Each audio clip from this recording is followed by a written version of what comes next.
প্রকৃতির বেশি অংশ অক্সিজেন আসে সমুদ্র থেকে। সমুদ্রে যে উদ্ভিদ আছে সেগুলো অক্সিজেনের অন্যতম উৎস।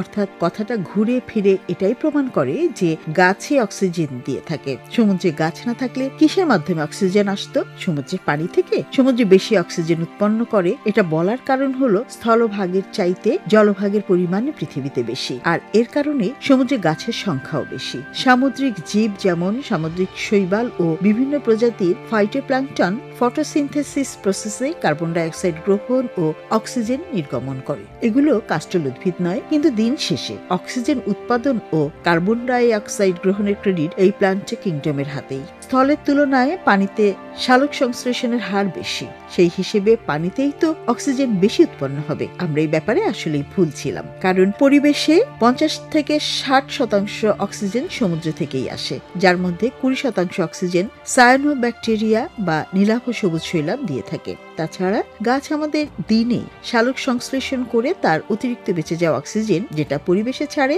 রাতে ঠিক তার বিপরীত ভাবে শ্বসনের কারণে সেই অক্সিজেনটুকু নিয়ে নিচ্ছে। তার মানে পরিবেশে যে 60 বা 70% অক্সিজেন থাকে তা আসে সমুদ্র থেকে।